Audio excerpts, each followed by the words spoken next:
The red warning lights flashed across the command center as another explosion shook the underground bunker. Commander Vextar gripped the metal railing and watched his people work frantically at their stations. Dust fell from the ceiling with each blast from above. The Korthak ships had been bombing their colony for 3 months now, and their shields were almost gone. "Sir, the North Shield generator just went offline," reported Lieutenant Kale from his station. His blue skin looked pale with worry. "We have maybe 6 hours before they break through completely." Vextar closed his 4 eyes and took a deep breath. His people had lived on this planet for over 200 years. They had built beautiful cities, grown crops in the rich soil, and raised their children under the purple sky. Now it was all about to be destroyed by the Korthak Empire, and there was nothing he could do to stop it. "Any word from the Galactic Council?" he asked, though he already knew the answer. "Still nothing, sir. They say they are discussing our situation, but no help is coming." Vextar felt anger burn in his chest. The Council had ships. They had weapons. They could drive off the Korthak forces if they wanted to, but they were afraid. Everyone in the galaxy was afraid of the Korthak Empire. The gray-skinned warriors had conquered dozens of worlds in the past 50 years. They took what they wanted and killed anyone who stood in their way. Another explosion, closer this time. The lights flickered and went out for a moment before the backup power kicked in. Through the thick walls, Vextar could hear the distant sound of laser fire. His soldiers were still fighting up there, but they were running out of ammunition and hope. "Father, the long-range transmitter is ready," came a young voice from across the room. Vextar turned to see his daughter Zara working at the communications station. At only 16 years old, she was already one of their best technicians. Her small hands moved quickly over the controls, adjusting frequencies and boosting signal strength. Even with death hanging over them all, she kept working. "Are you sure it will reach beyond our system?" Vextar asked, walking over to her station. "I have pushed the power to maximum," Zara replied, not looking up from her work. "The signal should reach at least 50 light years in all directions, maybe more if we get lucky." 50 light years. That would cover hundreds of star systems. Surely someone out there would help them. The Zephyrians had never hurt anyone. They were farmers and builders, not warriors. They had always been peaceful with their neighbors. "What should we say?" Vextar asked. Zara's fingers paused over the keyboard. She looked up at her father with her large, dark eyes. "The truth. That we are dying and need help." Vextar nodded and moved to the recording device. He had practiced this message in his head 100 times, but now that the moment was here, the words felt heavy on his tongue.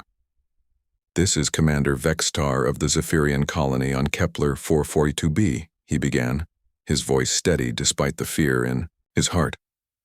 "We are under attack by the Korthak Empire. Our defenses are failing. Our people are dying. We have sent requests for help to the Galactic Council, but no assistance is coming." He paused as another explosion shook the bunker. Somewhere above them, another building had probably been destroyed. Another piece of their world was gone forever. "We are not warriors," he continued. "We are farmers and families. We have children who deserve to see tomorrow. If anyone receives this message, please help us. We do not have much time left."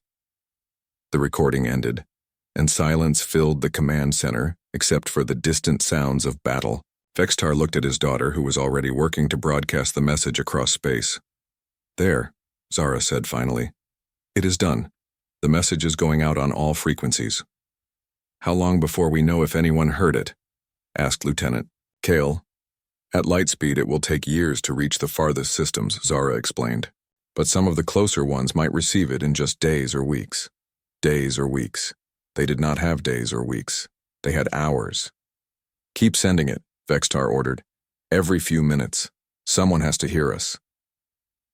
The next few hours passed slowly. The bombing continued above them, getting closer to the underground shelters where the civilians were hiding.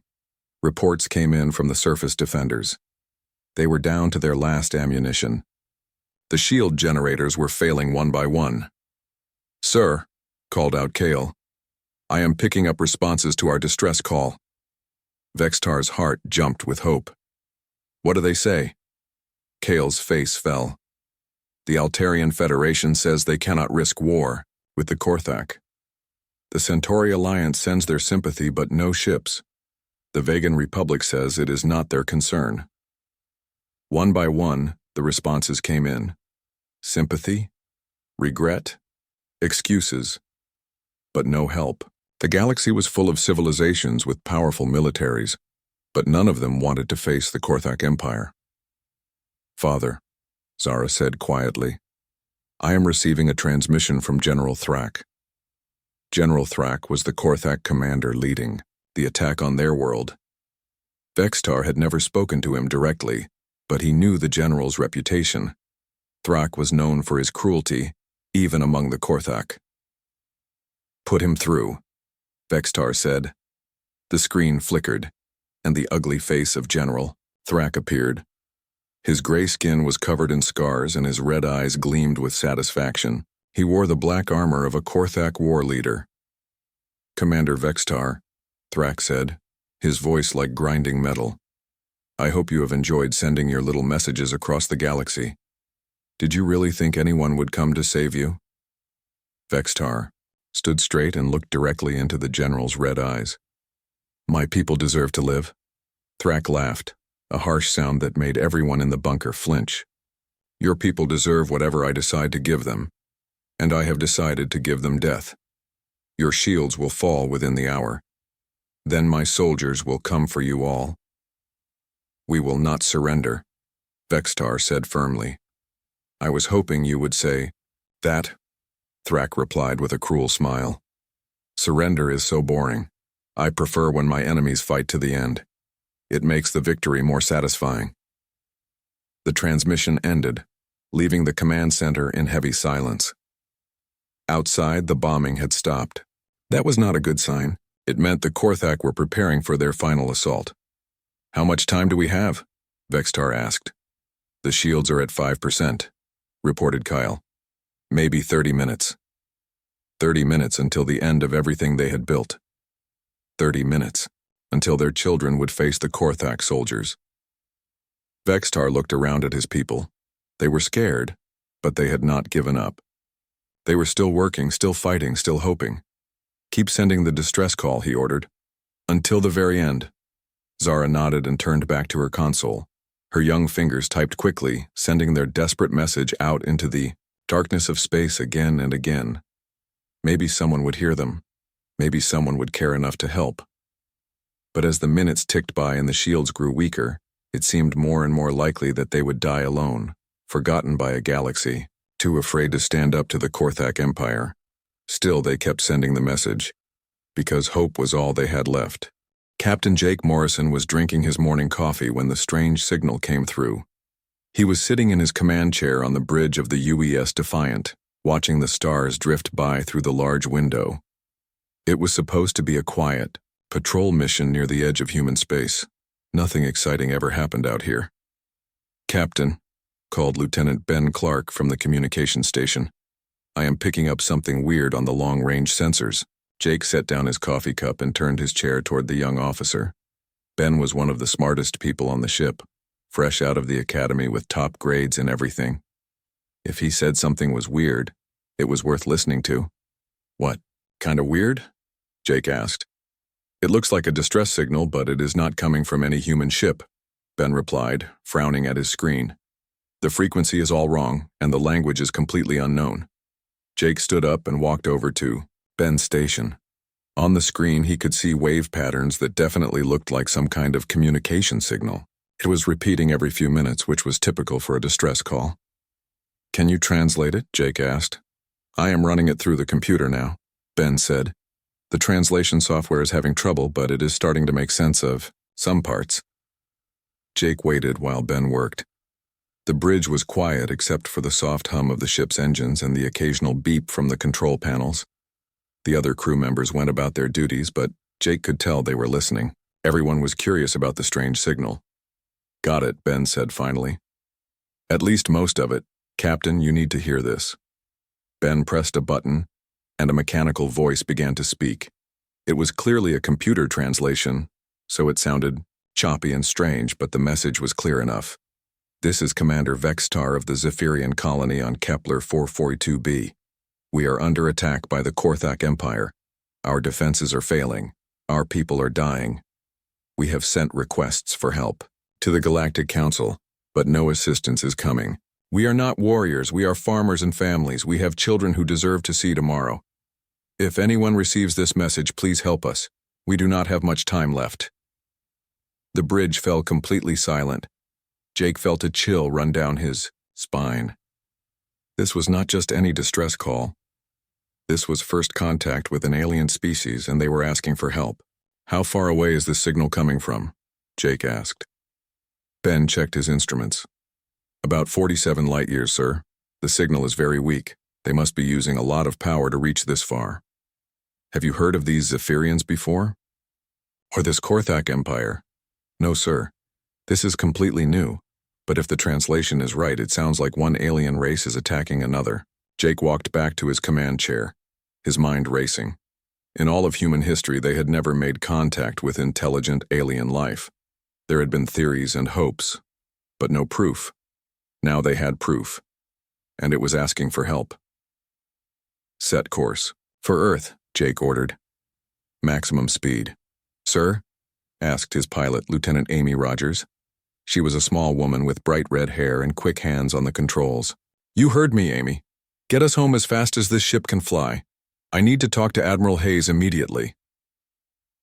The trip back to Earth took 18 hours at maximum hyperspace speed. Jake spent most of that time studying the alien signal with Ben, trying to learn everything they could about the situation. The message kept repeating, which meant the aliens were still alive and still asking for help. When they arrived at Luna Command Station, Jake went straight to Admiral Lisa Hayes' office. The Admiral was a tough woman in her 50s who had been Jake's mentor since he joined the fleet. She had short gray hair and sharp blue eyes that missed nothing. Jake, she said as he walked into her office, you look like you have seen a ghost. Something like that, Jake replied. He sat down across from her desk and activated his datapad. Admiral, I need you to listen to something. He played the translated alien message. Admiral Hayes listened, without saying a word, but Jake could see her eyes getting wider as the message continued. When it finished, she leaned back in her chair and was quiet for a long moment. Is this real? She asked finally. As far as we can tell? Yes. Ben ran every test he could think of. This is not a hoax or some kind of mistake. There are aliens out there and they need help. Admiral Hayes stood up and walked to her window, which looked out over the busy spaceport on Luna. Dozens of human ships were coming and going, carrying cargo and passengers between Earth and the outer colonies. Do we know anything about these attackers, this Korthak Empire? Not much, Jake admitted. But from what the message says, they sound like conquerors. They attack peaceful colonies and the rest of the galaxy is too scared to stop them, and now they want us to stop them. They do not know we exist, Admiral. They are just sending the message to anyone who might listen. We could ignore it, pretend we never heard it. Admiral Hayes turned back to face him. But you do not want to ignore it. Jake shook his head. These Zephyrians sound like good people, farmers and families just like us. If we can help them, should we not try? Jake, this would be humanity's first contact with alien life, and our first involvement in an alien war. The consequences could be enormous. Yes, ma'am. But if we do, nothing. Innocent people will die. Admiral Hayes was quiet again, thinking. Jake knew she was weighing all the possibilities in her mind. She was responsible for the entire human fleet, and any decision she made could affect the future of their species. I need to talk to the president, she said finally. This is too big for me to decide alone. 3 hours later, Jake found himself in a video conference with President Carter, Admiral Hayes, and several other important officials. The president was a calm man with gray hair and a thoughtful expression. He listened to Jake's report without interrupting. How far away did you say this planet is? The president asked when Jake finished. 47 light-years, sir. About 2 weeks travel time with our fastest ships. And how do we know this is not some kind of trap? We do not, sir, Jake admitted. But the signal has been broadcasting for hours now. If it was a trap, It would be a very expensive one. The president looked at Admiral Hayes. Lisa, what do you think? I think Captain Morrison is right, she replied. These aliens sound like they are in real trouble. And if there really is an empire out there conquering peaceful worlds, we need to know about it. What would you recommend? Admiral Hayes straightened in her chair. I recommend we send a small fleet to investigate. If the situation is as bad as it sounds, we help them. If it is a trap, we are strong enough to defend ourselves. President Carter was quiet for a moment, then nodded slowly. Very well. But I want our best ships and our best people on this mission. If we are going to make first contact with alien life, we are going to do it right. I volunteer to lead the mission, Jake said immediately. The president looked at him seriously. Captain Morrison, you understand what you are volunteering for? This could change everything for humanity. Yes, sir, I understand. But I also understand that there are innocent people out there who need help. Is that not what we are supposed to do?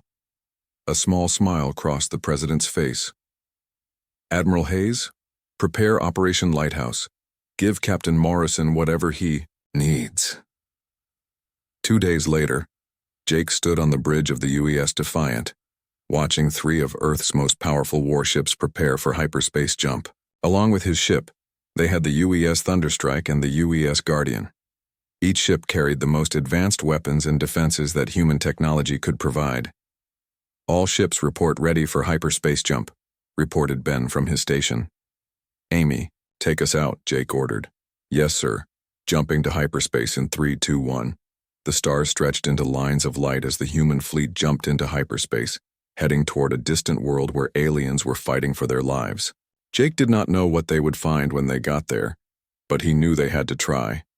For the first time in human history, Earth was going to war for someone else, and Jake Morrison was proud to lead them there. The human fleet had been traveling through hyperspace for 5 days when they encountered their first Korthak ships. Jake was in his quarters reviewing tactical reports when the alarm sounded throughout the UES Defiant. Captain to the bridge, came Ben's voice over the intercom. We have contacts approaching fast. Jake ran to the bridge and found his crew already at battle stations. Through the main window, he could see 2 strange ships moving toward them. They were dark gray and covered in sharp angles, like flying knives. Their design was completely different from human ships. Korthak scout ships, Ben reported from his station. They dropped out of hyperspace right in front of us. Are they trying to communicate? Jake asked. No, sir. They are charging weapons and moving to attack formation. Jake felt his heart start beating faster. This was it, humanity's first contact with the Korthak Empire, and they were already shooting. All ships, battle stations, Jake ordered. Prepare to engage. The Korthak ships opened fire first. Bright red energy beams shot across space toward the human fleet. Jake watched the beams hit their shields and saw the energy readings spike on his displays. Shields holding at 90%, reported Amy from her station. Their weapons are not as strong as I expected.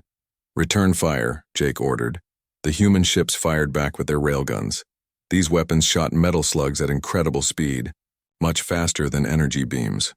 Jake watched as the metal projectiles slammed into the first Korthak ship. The alien vessel's shields flashed and then collapsed completely. Direct hit, Ben called out. Their shields are down. The second railgun shot hit the Korthak ship in the middle and tore it apart. Pieces of metal and debris scattered in all directions. The second Korthak ship tried to turn and run, but the UES Thunderstrike caught it with a missile that exploded against its hull. Both targets destroyed, reported Captain Davis from the Thunderstrike over the radio. That was almost too easy. Jake stared at the wreckage floating in space. The entire fight had lasted less than 2 minutes. The Korthak ships had been completely outmatched by human weapons. Ben, did you record everything? Jake asked. Yes, sir, every detail. The computer analyzed their weapons, shields, and ship design. Good. Send the data to the other ships. We need to learn everything we can about these Korthak. Over the next few hours, Jake met with his senior officers to study what they had learned. The Korthak used energy weapons that were powerful, but slow to recharge. Their shields were strong against energy attacks, but weak against physical projectiles. Their ships were fast, but not very well armored. They have been fighting enemies who use the same kind of weapons they do, explained Amy, who was the ship's chief engineer. Energy beams and plasma cannons. They are not prepared for our railguns and missiles. What about their numbers? Jake asked. 2 scout ships is nothing. How many ships do they have at the colony? Ben pulled up a star chart on the main screen. According to the intelligence reports we received from Earth, the Korthak Empire has hundreds of ships, but most of them are spread out across their territory. At the colony, they probably have maybe 20 or 30 ships. And we have 3, Jake said. Not great odds. Sir, Amy said, I have been thinking about that. What if we modify our weapons to be even more effective against their shields? What do you mean? Amy activated her datapad and showed Jake a technical diagram. Their shields work by deflecting energy, but our railguns fire solid metal. If we change the type of metal we use and adjust the firing pattern, we might be able to punch through their shields even faster. Jake studied the diagram. He was not an engineer, but Amy was one of the best in the fleet. If she said it would work, it probably would. How long would it take to make these modifications? About 6 hours for each ship. We can do it while we travel. Do it, and see what other improvements you can make. While Amy worked on the weapons, Ben spent his time studying Korthak tactics. He watched recordings of their battles from the intelligence files and looked for patterns in how they fought. They like to attack in groups, Ben explained to Jake. Usually 3 or 4 ships working together. They surround their target and hit it from all sides. How do we counter that? We stay close together and use our superior firepower. Their ships are faster than ours, but they are not as tough. If we can hit them before they can spread out, we can win. Jake nodded. This was exactly the kind of tactical thinking they needed. Ben was young, but he had a gift for understanding how battles worked. What about the colony itself? Jake asked. How do we protect the aliens while we fight? That is the hard part, Ben admitted. We will need to get between the Korthak ships and the planet, but if we do that, they might try to bomb the colony before we can stop them. Jake thought about this problem for a long time. They had come all this way to save the Zephyrians, but it would not matter if the colony was destroyed during the rescue. What, if we split up? Jake suggested. Some ships engage the Korthak fleet while others protect the colony directly. That could work, Ben said. But it would mean fighting with even worse odds. We will have to take that risk. On the 8th day of their journey, they received another message from the Zephyrian colony. This one was much weaker than the first, and the translation was harder to understand. This is Commander Vexitar, the message said. Our shields are almost gone. The Korthak are preparing for final attack. If anyone can hear this, please hurry. We do not have much time left. Jake felt a knot form in his stomach. They were still 4 days away from the colony. Would the Zephyrians last that long? Push the engines harder, Jake ordered Amy. I want every bit of speed this ship can give us. Sir, if we push too hard, we might damage the hyperspace drive, Amy warned. Then we fix it when we get there. Those people are counting on us. Amy nodded and went to work. Soon Jake could feel the ship vibrating as the engines worked at maximum power. The other ships in the fleet did the same, racing through hyperspace toward a battle that might already be over. On the 10th day, they picked up Korthak radio signals. The aliens were not trying to hide their communications, which meant they were confident about winning. Ben translated some of the messages. General Thrak is bragging to his commanders, Ben reported. He says the colony will fall within hours. He is already planning how to divide up the planet's resources. Jake clenched his fists. This General Thrak sounded like a monster who enjoyed causing pain and death. Jake looked forward to showing him what humans thought of bullies. How much longer until we reach the system? Jake asked. 36 hours at current speed, Amy replied. And how much longer do the Zephyrians have? Based on their last message, maybe 12 hours. Jake closed his eyes and tried to think. They were going to be too late. Unless something changed, the colony would be destroyed before they could arrive. Ben, send a message to the Zephyrian colony on all frequencies, Jake ordered. What should it say? Jake thought for a moment. Tell them that help is coming. Tell them to hold on for just a little longer. Tell them that Earth does not abandon its friends. Ben sent the message, though they all knew it would take hours to reach the colony. Jake hoped Commander Vexistar would receive it and know that someone had heard their call for help. As the fleet raced toward the battle, Jake stood on the bridge and watched the stars. Somewhere ahead of them, innocent people were fighting for their lives against an enemy that had terrorized the galaxy for decades. Soon, the Korthak Empire would learn that there was a new force in the galaxy. Soon they would learn about humanity. "All ships, prepare for battle," Jake announced over the radio. "We are going to save those people, no matter what it takes." The 3 human ships flew through hyperspace toward their first alien war, carrying the hopes of a species that had never backed down from a fight, especially when the innocent needed protection. The human fleet dropped out of hyperspace at the edge of the Kepler 442b system, and immediately saw the horror unfolding before them. Dozens of Korthak warships surrounded the planet like hungry wolves circling wounded prey. Explosions lit up the planet's surface as the aliens bombed the colony below. "My God," whispered Ben from his station. "Look at all those ships." Jake counted at least 30 Korthak vessels of different sizes. Some were small fighters, but others were massive battleships bristling with weapons. Against this armada, the humans had only 3 ships. "Sir, I am receiving a transmission from the planet," Ben reported. "It is very weak." "Put it through." The voice that came through the speakers was tired and desperate. "This is Commander Vextar. Our shields have failed. Korthak ground forces are landing. We cannot hold much longer." Jake felt anger burn in his chest. They had traveled across the galaxy to help these people, and they were almost too late. "Ben, send a message to Commander Vextar. Tell him that Earth's fleet has arrived and we are here to help." "Sir, the Korthak have spotted us," reported Amy. "Multiple ships are turning toward our position." Through the main window, Jake could see several Korthak ships breaking away from the planet and moving toward them. Their dark hulls gleamed with weapon ports and armor plating. "All ships attack formation," Jake ordered over the radio. "Remember the plan. Stay close and hit them hard." The Korthak ships opened fire first. Red energy beams streaked across space, toward the human fleet, but most of them missed. The few that hit were absorbed by the human shields without much damage. "Their aim is terrible at long range," Amy observed. "Good. That gives us an advantage.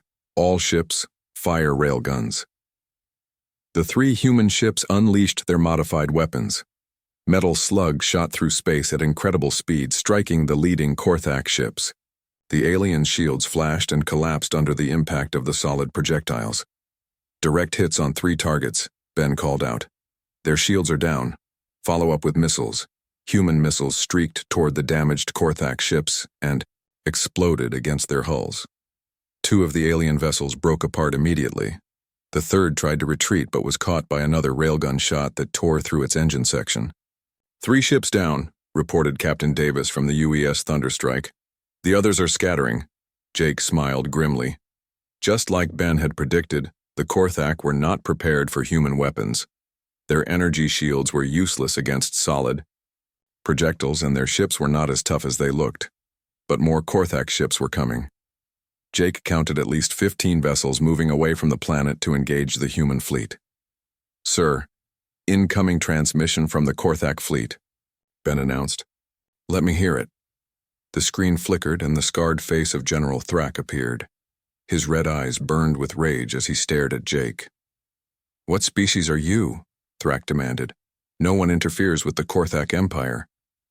"We are humans, from Earth," Jake replied calmly. "And we are here to stop you from murdering innocent people." Thrak laughed, a harsh sound that made Jake's skin crawl. "Humans? I have never heard of you. You must be a new species still learning your place in the galaxy. Allow me to teach you." "The only thing you are going to teach us is how poorly the Korthak fight," Jake shot back. Thrak's expression turned deadly serious. "You destroyed 3 of my ships, impressive for primitives. But I have 30 more. You cannot win. Watch us." Jake cut the transmission and turned to his crew. "All ships, engage at will. Show them what humans can do." The battle erupted across the star system. Korthak ships came at the humans from all directions, trying to use their superior numbers to overwhelm the small fleet. But the human ships moved in perfect coordination, covering each other with overlapping fields of fire. Jake watched as the UES Guardian took hits from multiple Korthak ships but kept fighting.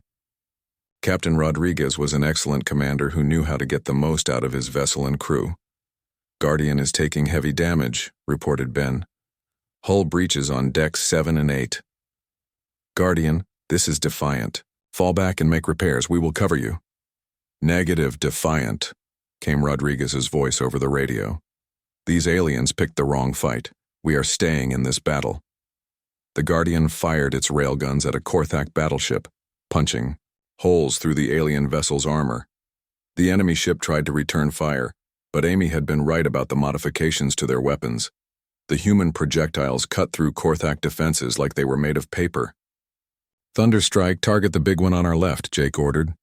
Captain Davis acknowledged and turned his ship toward a massive Korthak dreadnought that was trying to flank them. The Thunderstrike's weapons lit up the darkness as missiles and railgun shots slammed into the enemy vessel. But the Korthak were learning too. They started working together better, coordinating their attacks and trying to hit the human ships from multiple angles at once. Shields down to 60%.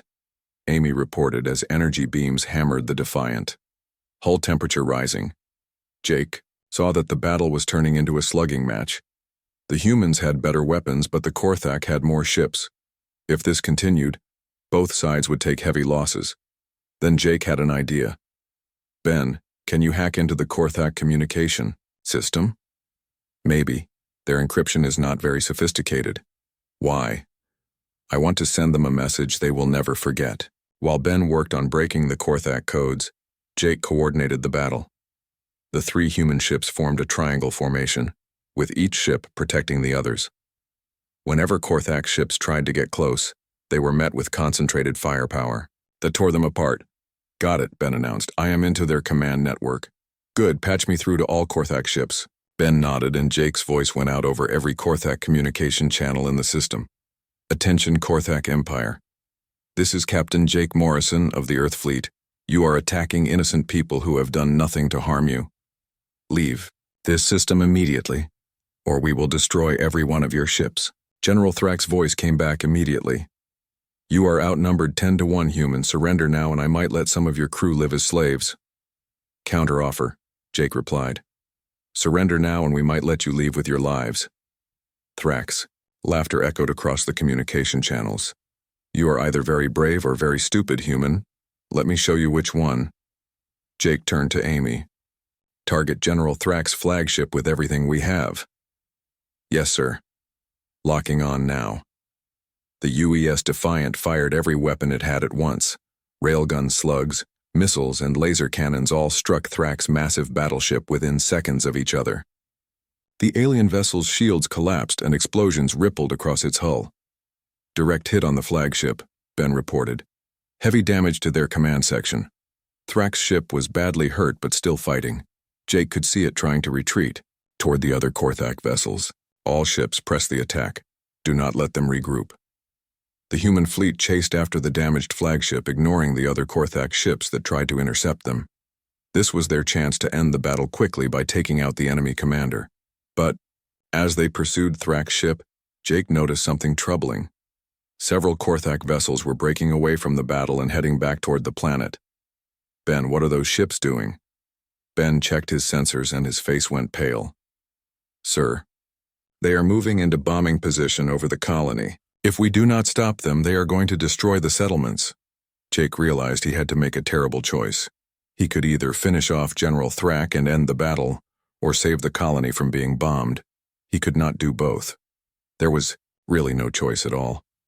Guardian and Thunderstrike continue pursuit of the flagship. Defiant is breaking off to protect the colony. Sir, that means facing 6 Korthak ships alone, Amy warned. Then we better make our shots count. Jake turned his ship toward the planet where the Zephyrian colonists were fighting for their lives.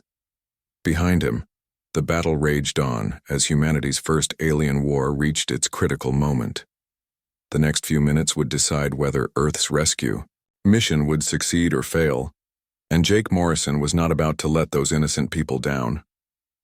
Jake pushed the Defiant's engines to maximum power as he raced toward the planet. 6 Korthak ships were moving into position to bomb the colony, and he had to stop them before they could destroy everything the Zephyrians had built. Amy, reroute. All power to weapons and shields, Jake ordered. We are going to need everything this ship has. Power at maximum, Amy replied, her fingers flying over the controls. But sir, 6 against 1 are terrible odds. Then we better make this count. The Korthak bombers were already starting their attack run when the Defiant arrived. Jake could see explosions blooming on the planet's surface as the alien ships dropped their deadly cargo on the defenseless settlements below. Target the lead, bomber, Jake commanded. Fire everything. The Defiant's weapons lit up space as railgun slugs and missiles streaked toward the nearest Korthak ship. The alien vessel's shields collapsed under the assault, and the ship broke apart in a brilliant explosion.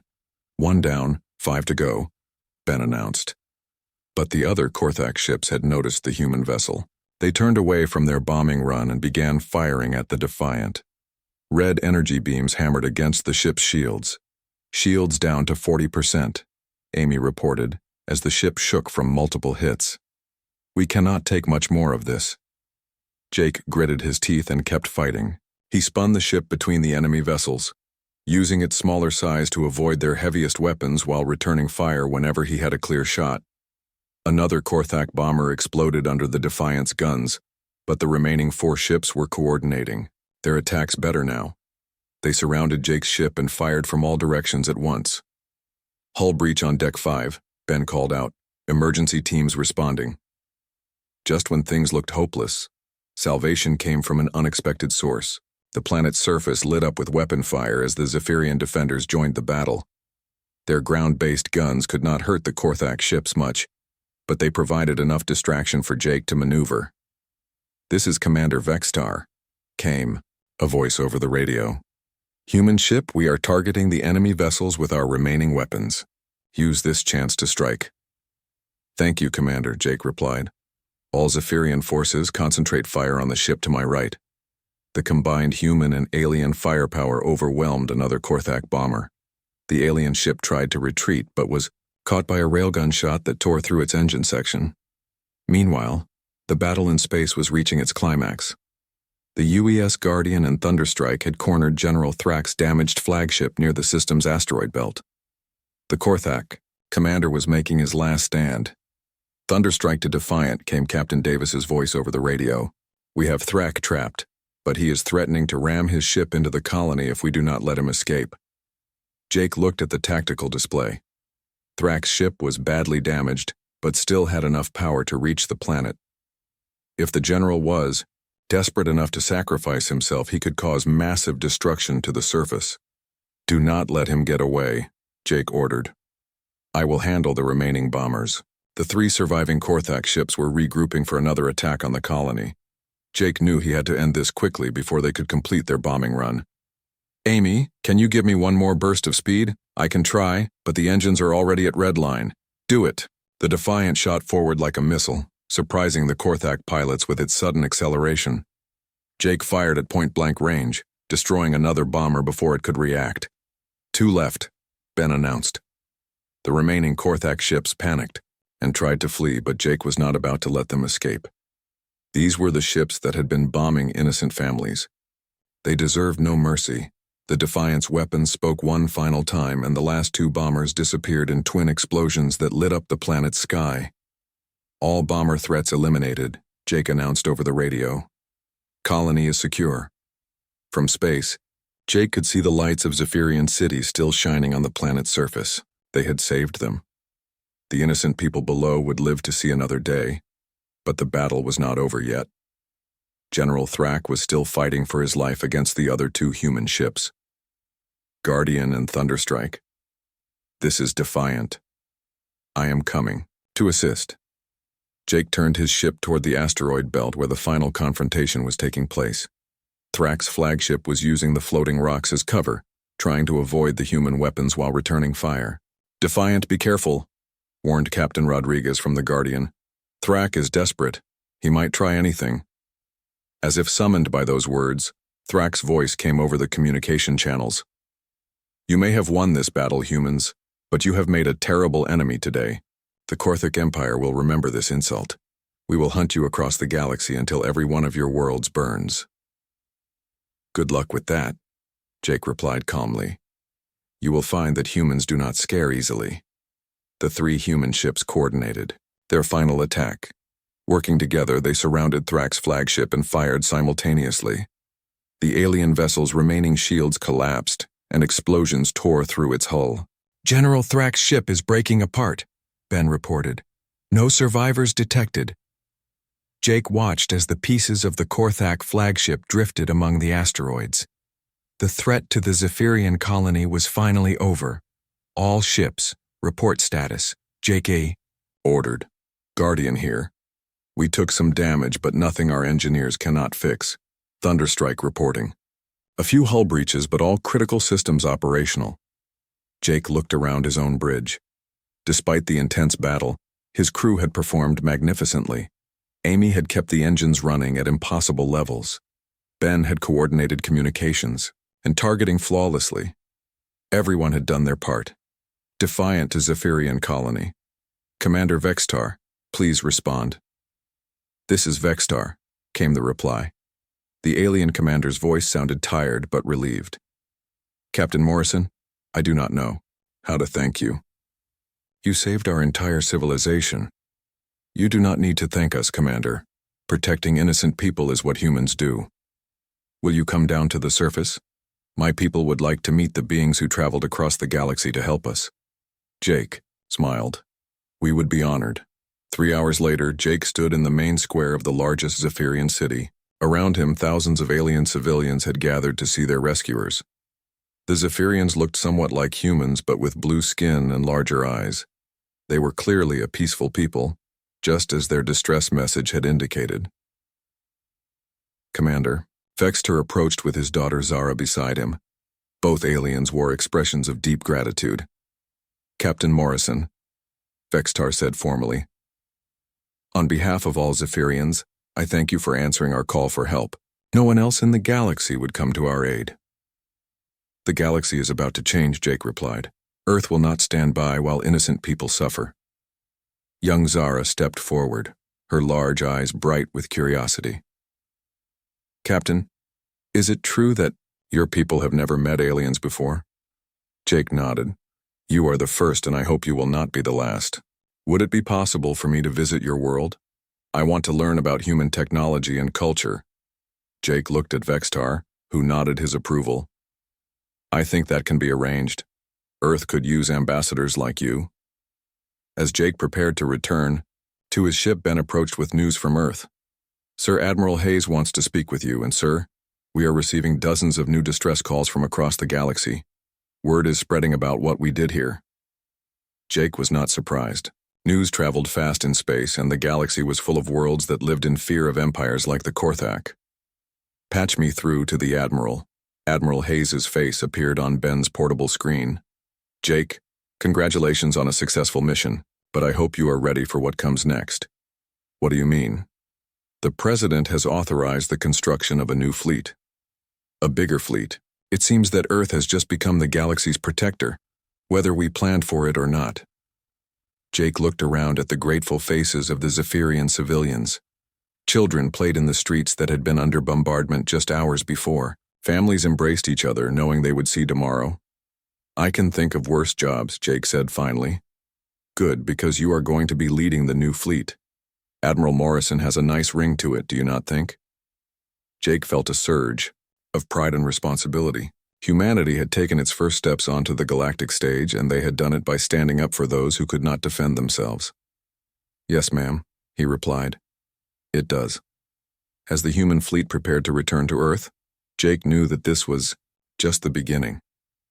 The galaxy was vast, and there were many more worlds that needed help. But now they knew that someone would answer their calls. Earth had arrived, and the universe would never be the same.